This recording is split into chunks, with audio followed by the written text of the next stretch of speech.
मित्रों, जय श्री सीताराम। कथा वाल्मीकि रामायण से चल रही है।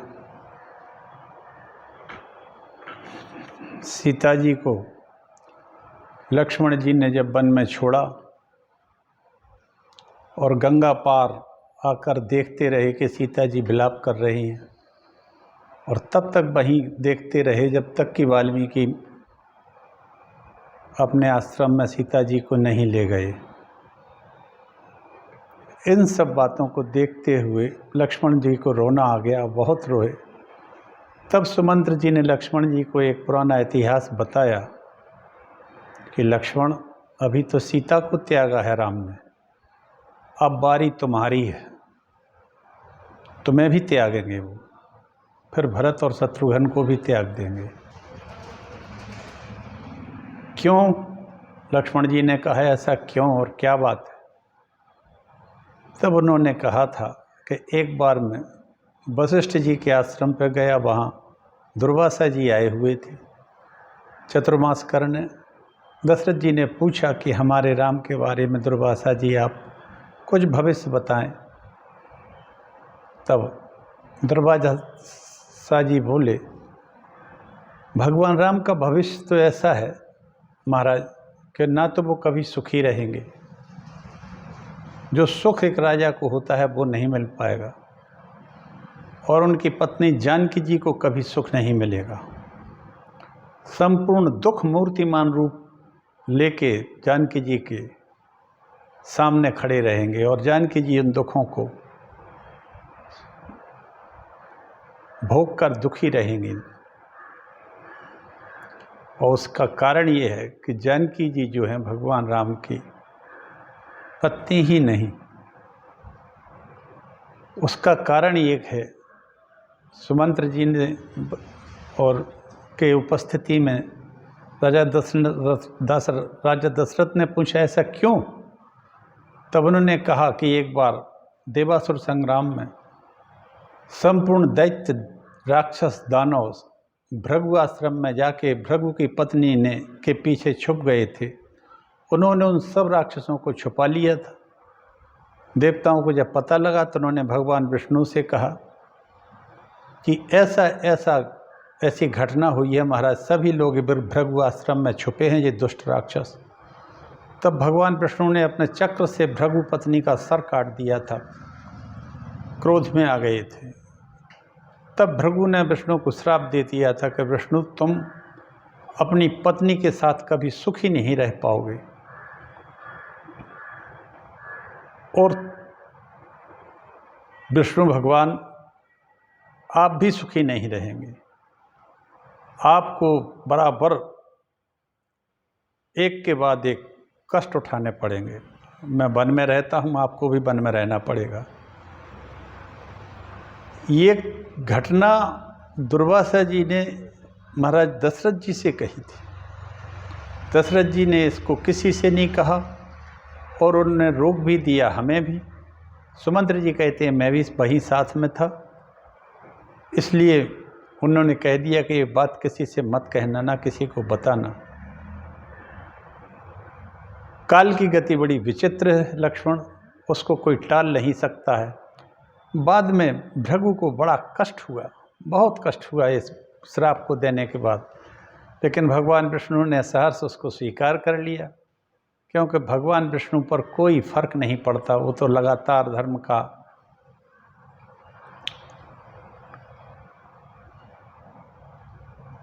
सम्मान करने को और धर्म की स्थापना करने को सदैव इन दैत्यों से जूझते रहते हैं।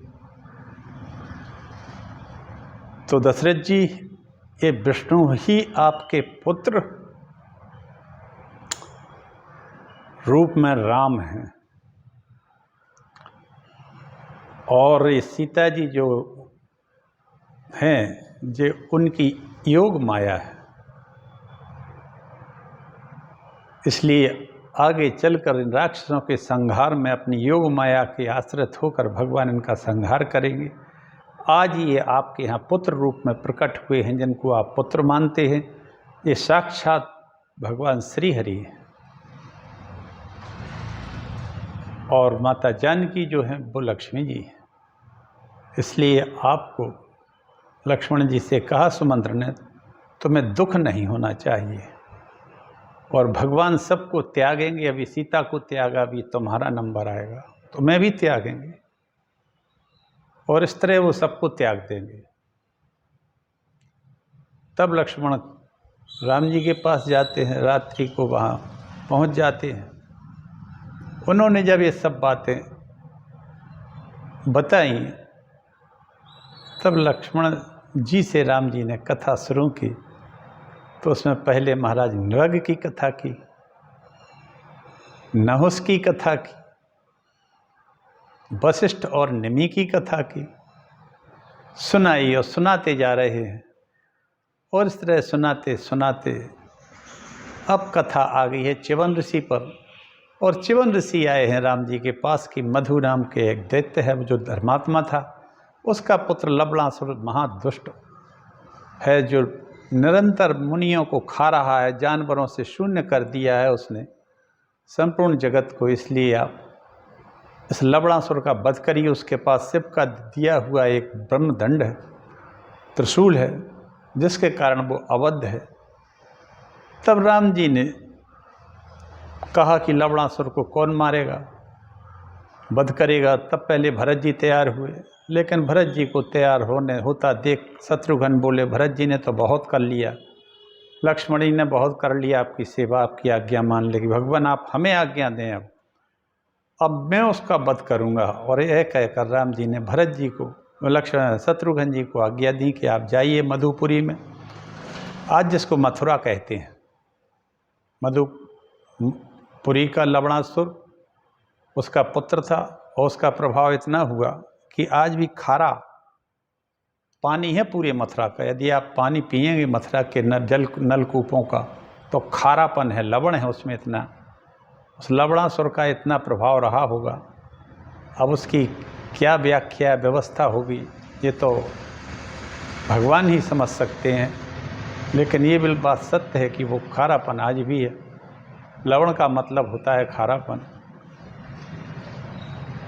समुद्र भी खारा है, लेकिन मथुरा का पानी भी खारा है, ये बात सही है। तो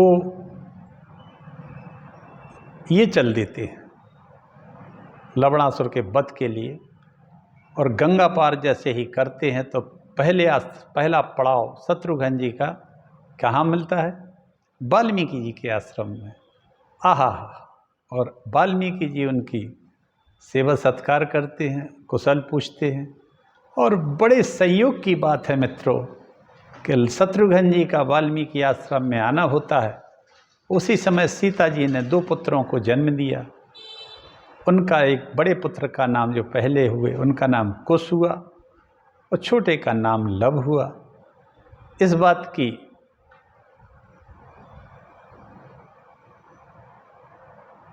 बात को वाल्मीकि ऋषि ने शत्रुघ्न को बता दिया। शत्रुघ्न जी इस बात को सुनकर अत्यंत प्रसन्न हुए कि राम जी के 2 पुत्र हुए। अब शत्रुघ्न जी इस बात को अपने में रखे हैं, कथा आगे बढ़ाते हैं। तो इस तरह से आज कुश और लव का जन्म हो गया है। दोनों बच्चों को, दोनों पुत्रों को वाल्मीकि के द्वारा उनकी रक्षा की व्यवस्था की गई। इस समाचार से प्रसन्न हुए शत्रुघ्न जी वहाँ से प्रस्थान करके यमुना तट पर पहुँचे। ये सब बहुत अच्छी बातें सुन के और बड़े आनंद के साथ शत्रुघ्न जी निकले और फिर यमुना तट की ओर मधुपुरी को प्रस्थान किया। आइए हम सब आज मंगलाचरण करते हैं और थोड़ी आगे की कथा फिर हम कहेंगे। नमोस्तु रामाय सा लक्ष्मणाय देव्यै च तस्यै जनकात्मजायै नमोस्तु रुद्रेन्द्रयमानिलेभ्यो नमोस्तु चंद्राग्निमरुद्गणेभ्यः।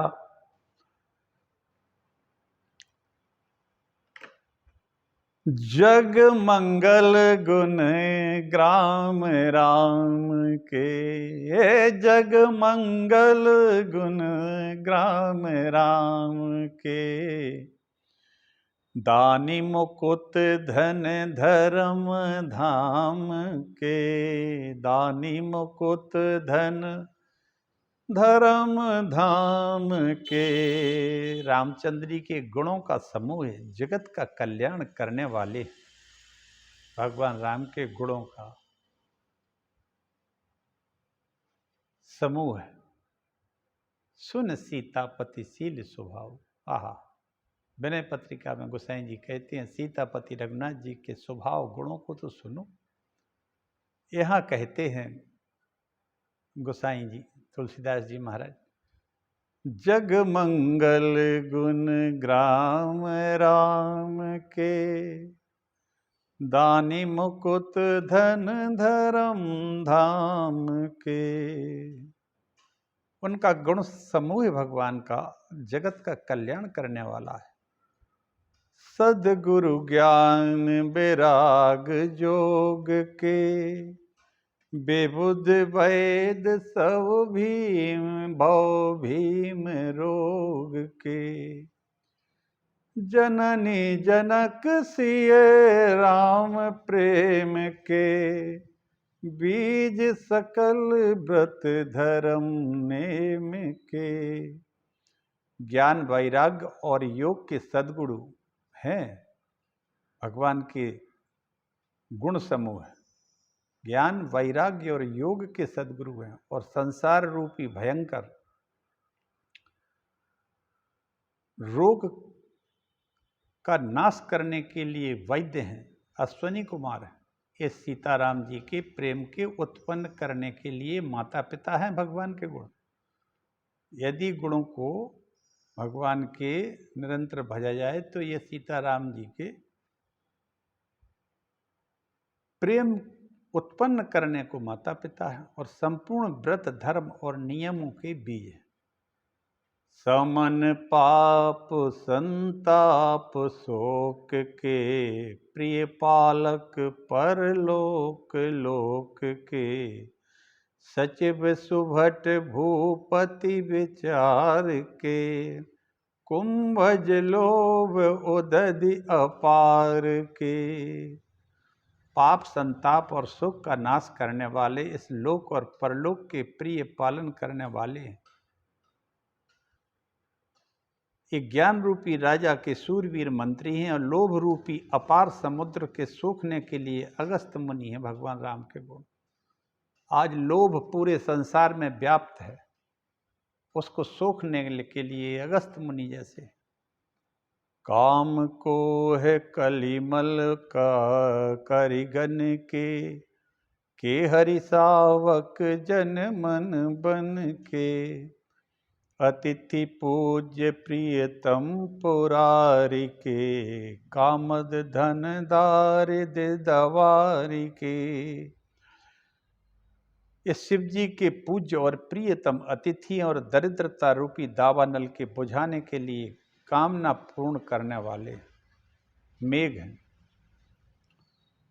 मंत्र महामणि विषय ब्याल के, मैटत कठिन कुअंक भाल के। हरन मोह तम दिन कर कर से, सेवक साली पाल जलधर से।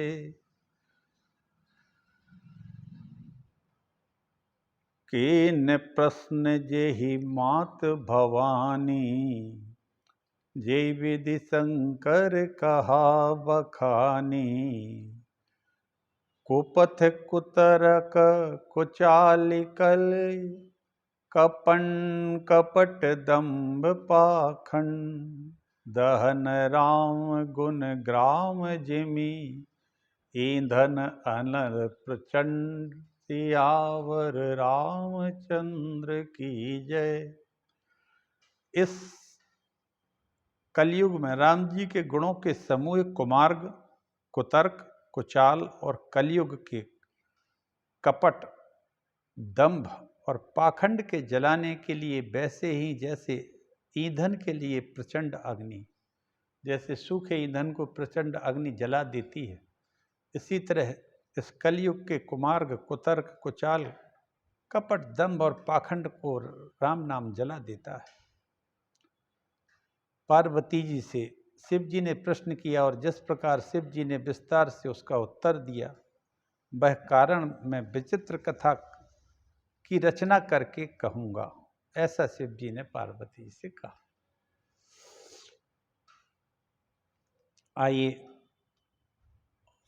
आगे की कथा कहते हैं। इस तरह से शत्रुघ्न जी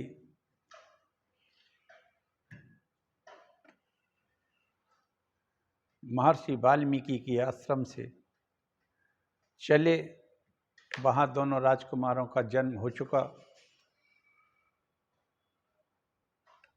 और लक्ष्मण जी यमुना की ओर चल दिए, यमुना तट पर।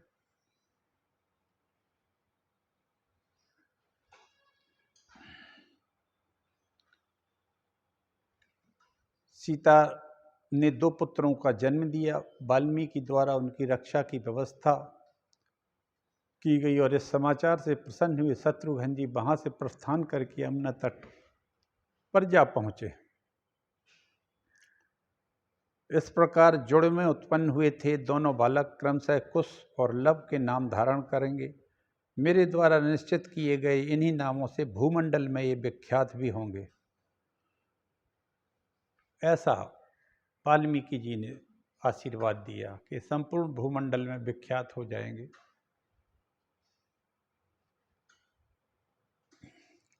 कुश और लव के नाम से रहेंगे।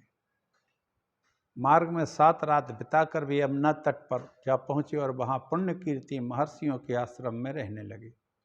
इस प्रकार रघुकुल के प्रमुख वीर महात्मा राजकुमार शत्रुघ्न वहां एकत्र हुए च्यवन आदि मुनियों के साथ नाना प्रकार की कथाएं सुनते हुए उन दिनों यमुना तट पर रात बिताने लगे। शत्रुघ्न जी वाल्मीकि आश्रम से गए, यमुना तट पर पहुँचे। साथ में च्यवन ऋषि वगैरह भी थे, सभी मुनि थे, उनके साथ सत्संग कर रहे हैं और अच्छी बड़ी सुंदर भगवान की कथाएं सुनाते। च्यवन मुनि का शत्रुघ्न को लवणासुर के शूल की शक्ति का परिचय देते हुए राजा मानधाता के वध का प्रसंग सुनाना। आइए आगे कथा बढ़ती है। एक दिन अथरात्रयां प्रवृत्तायां शत्रुघ्नो भृगुनंदनम पप्रच्छ च्यवनं विप्रं लावण्यस्य यथाबलं शूलस्य च बलं ब्रह्मन् के च पूर्वं विनाशितः अनेन शूलमुखेन द्वन्द्वयुद्धमुपागतः। एक दिन रात के समय शत्रुघ्न ने भृगुनंदन महर्षि च्यवन से पूछा, ब्रह्मण, लवणासुर में कितना बल है? उसके शूल में कितनी शक्ति है? उस शूल के द्वारा उसने द्वंद्व युद्ध में आए हुए किन किन योद्धाओं का वध किया है? तस्य तद्वचनं श्रुत्वा शत्रुघ्नस्य महात्मनः प्रत्युवाच महातेजाश्च्यवनो रघुनंदनम। महात्मा शत्रुघ्न की इस बात को सुनकर महातेजस्वी च्यवन ऋषि ने उन रघुकुल नंदन राजकुमार से कहा, रघुनंदन, इस लवणासुर के कर्म तो असंख्य हैं, उनमें से एक ऐसे कर्म का वर्णन किया जाता है जो इक्ष्वाकु वंशी राजा मानधाता के ऊपर घटित हुआ था। तुम उसे मेरे मुँह से सुनो। अब मानधाता जो हैं वो इक्ष्वाकु कुल में ही उत्पन्न हुए थे, वो यह कुल राम जी का ही था। इक्ष्वाकु उनके प्रथम महाराज थे। अयोध्यायां पुरा राजा यवनास सुतो बलिः मानधाता इति विख्यात स्त्रियो लोकेषु वीर्यवान। पूर्व काल की बात है। अयोध्या पूर्व में यवनास के पुत्र राजा मानधाता राज्य करते थे। मानधाता के पिता का नाम था युवनाश्व।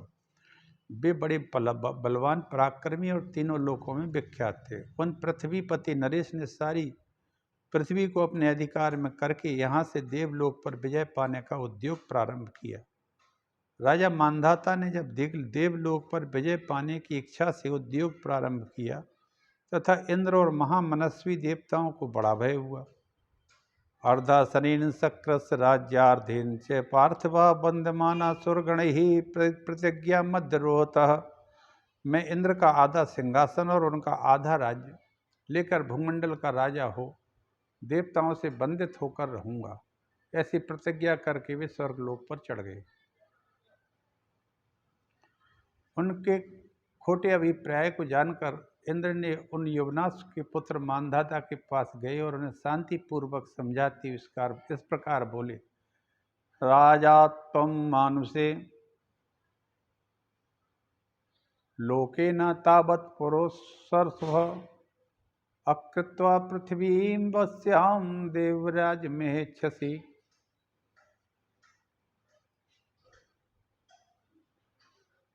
पुरुष प्रवर, अभी तुम सारे मृतलोक के भी तो राजा नहीं हो, समूची पृथ्वी को तो बस में किए बिना ही देवताओं का राज्य कैसे लेना चाहते हो? वीर, यदि सारी पृथ्वी तुम्हारे बस में हो जाए तो तुम सेवकों, सेना और सवारियों के सहित देवलोक का राज्य करना। ऐसी बातें कहते हुए इंद्र से मानधाता ने पूछा, देवराज बताइए तो सही, इस पृथ्वी पर कहाँ मेरे आदेश की अवहेलना होती है? तब इंद्र ने कहा, निष्पाप नरेश, मधुवन में मधु का पुत्र लवणासुर रहता है, वह तुम्हारी आज्ञा कभी नहीं मानता। इंद्र की कही हुई यह घोर अप्रिय बात सुनकर राजा मानधाता का मुख लज्जा से झुक गया, वे कुछ बोल न सके। वे नरेश इंद्र से विदा ले लिए, मुँह लटकाए वहां से चले और पुनः मृतलोक में आ गए। उन्होंने अपने हृदय में अमरस भर लिया। फिर वे शत्रु दमन मानधाता मधु के पुत्र को वश में करने के लिए सेना सवारियों सहित राजधानी के समीप आए।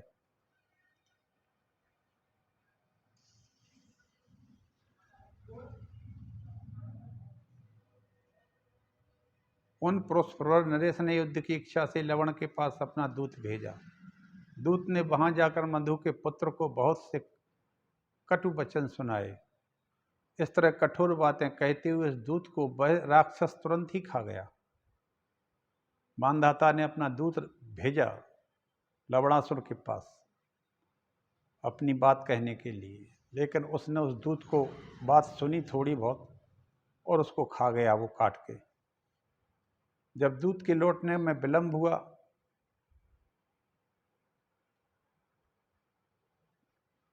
तब फिर मानधाता ने उस पर आक्रमण कर दिया।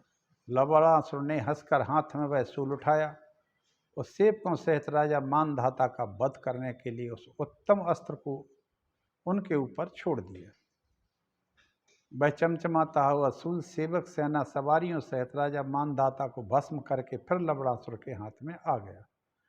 इस प्रकार सारी सेना और सवारियों के साथ महाराजा मानधाता मारे गए। सोम, उस शूल की असीम शक्ति है और सबसे बड़ी चढ़ी है। राजन, कल सवेरे जब तक वह राक्षस उस अस्त्र को न ले तब तक ही शीघ्रता करने पर तुम निस्संदेह उसका वध कर सकोगे और इस प्रकार निश्चय ही तुम्हारी विजय होगी। तुम्हारे द्वारा यह कार्य संपन्न होने पर समस्त लोगों का कल्याण हो जाएगा। पृथ्वीनाथ इंद्र के प्रयत्न से उस शूल के द्वारा राजा मानधाता का विनाश हुआ था। मानधाता जबकि एक बहुत ही पराक्रमी व्यक्ति राजा थे, लेकिन वो मारे गए। वो शूल जो था भगवान शिव का दिया हुआ था।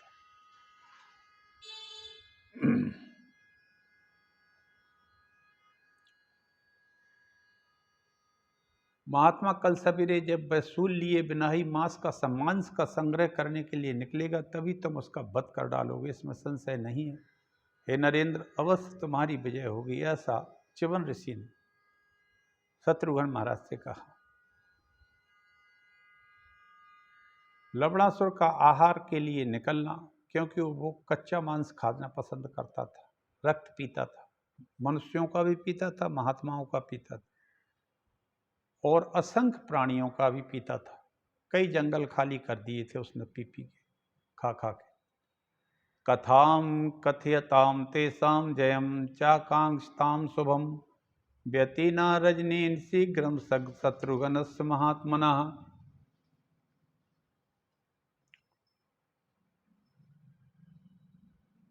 इस तरह शत्रुघ्न की पूरी रात बीत गई।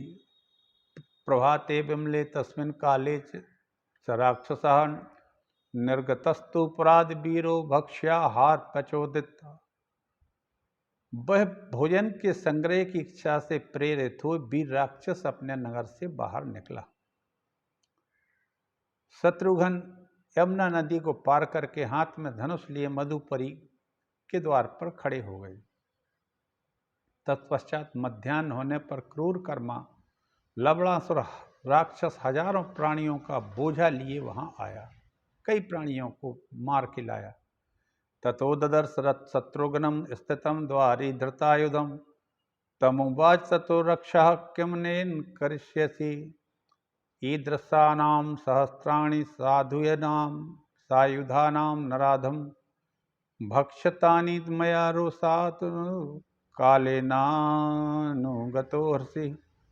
उस समय उसने शत्रुघ्न को अस्त्र शस्त्र लिए द्वार पर खड़ा देखकर वह राक्षस उनसे बोला, ओ नराधम, इस हथियार से तू मेरा क्या कर लेगा? तेरे जैसे हजारों अस्त्र शस्त्रधारी मनुष्यों को मैं रोषपूर्वक खा चुका हूं।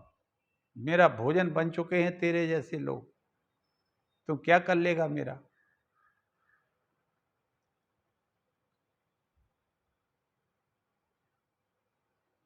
जान पड़ता है काल तेरे सिर पर नाच रहा है। आज यह मेरा आहार भी पूरा नहीं है। दुर्मते, तू स्वयं ही मेरे मुंह में कैसे आ गया? आज मुझे ज्यादा जानवर और मनुष्य नहीं मिले मार के खान लाने को, थोड़ा कमी रह गई थी तो भगवान ने तुझे भेज दिया। ऐसा लवणासुर शत्रुघ्न जी से कहने लगा। वह राक्षस इस प्रकार की बातें कहता हुआ बार बार हंस रहा था और शत्रुघ्न जी के नेत्रों से रोष के कारण अश्रुपात होने लगा, क्योंकि उसने असंख्य ऋषि महर्षियों मुनियों महात्माओं और जानवरों को खा चुका था। इतना दुष्ट था।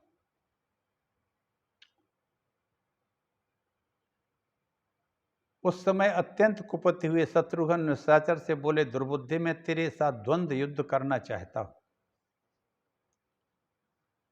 तू युद्ध करना चाहता है इसलिए तू मुझे द्वंद्व युद्ध का अवसर दे। तू संपूर्ण प्राणियों का शत्रु, इसलिए अब मेरे हाथों से जीवित तो बचकर जा नहीं सकता। उनके ऐसा कहने पर उस राक्षस और नरश्रेष्ठ शत्रुघ्न से हंसता हुआ बोला, दुर्मते, सौभाग्य की बात है कि आज तू स्वयं ही मुझे मिल गया। खोटी बुद्धि वाले नराधम, रावण नामक राक्षस मेरी मौसी शूर्पणखा का भाई था,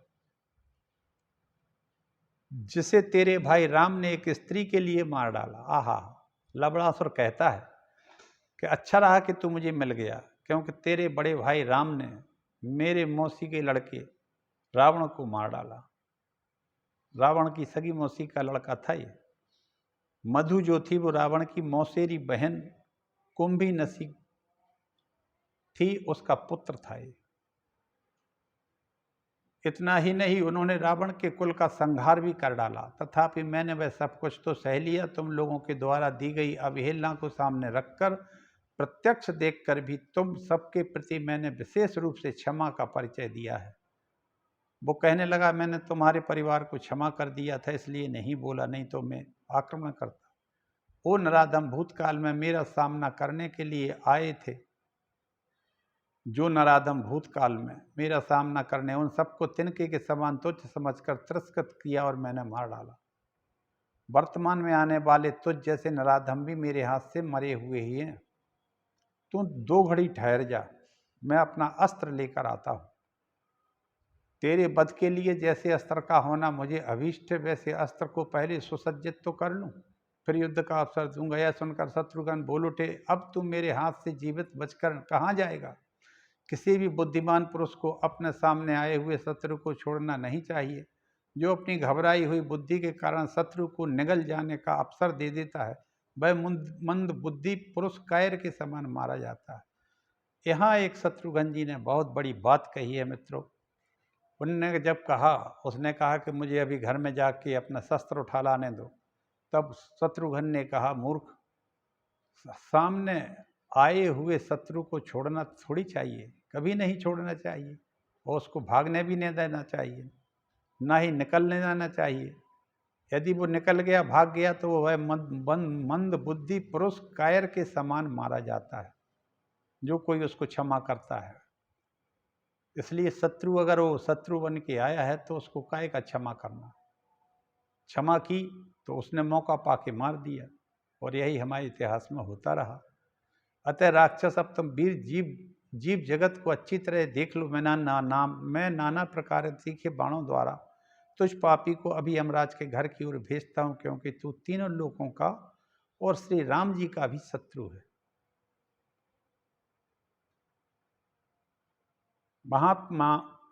महामना शत्रुघ्न का यह भाषण सुनकर लवणासुर को क्रोध हुआ। वो खड़ा रहे कहकर हाथ पर हाथ रगड़ता, दांत कटकटाता हुआ शत्रुघ्न को ललकारने लगा। शत्रुघ्न बोले, राक्षस, तूने वीरों को पराजित किया था। उस समय शत्रुघ्न का जन्म नहीं हुआ था, अतः आज मेरे इन बाणों की चोट खाकर तू यमलोक की राह पकड़।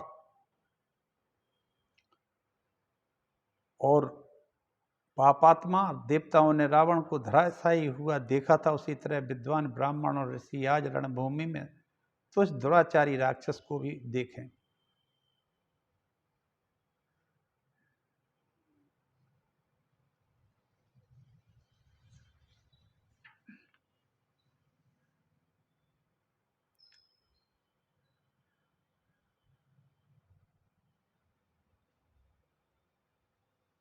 शत्रुघ्न के ऐसा कहने पर क्रोध से मूर्छित सा वो हो गया, और शत्रुघ्न की छाती पर उसने एक महान वृक्ष दे मारा। शत्रुघ्न ने उसके सैकड़ों टुकड़े कर दिए। फिर पराक्रमी शत्रुघ्न ने उस राक्षस पर बाणों की झड़ी लगा दी। सूरवीर शत्रुघ्न के ऊपर फिर उसने दूसरा वृक्ष भी मारा। वीर शत्रुघ्न के गिरते ही ऋषियों और देव समूह, गंधर्वों और अप्सराओं में महान हाहाकार मच गया। शत्रुघ्न को भूमि पर गिरा देख लवण ने समझा ये मर गए, इसलिए अवसर पर मिलने पर राक्षस अपने घर में नहीं गया और न सूल ही ले आया। उन्हें धराशायी हुआ देख सर्वथा मरा समझकर कि वह अपनी उस भोजन सामग्री को एकत्र करने लगा जो गिर गई थी। 2 घड़ी में शत्रुघ्न को फिर होश आ गया। वे अस्त्र और शस्त्र लेकर उठे और नगर द्वार पर फिर खड़े हो गए। उस समय सभी ने उनकी प्रशंसा की। वे मधुर वाणी में बोले, शत्रुघ्न जी, वे संपूर्ण देवताओं, मेरी बात सुनो। आज शत्रुघ्न ने युद्ध में लवणासुर का वध करने के लिए जो बाण हाथ में लिया है, उसी के तेज से हम सब लोग मोहित हो रहे।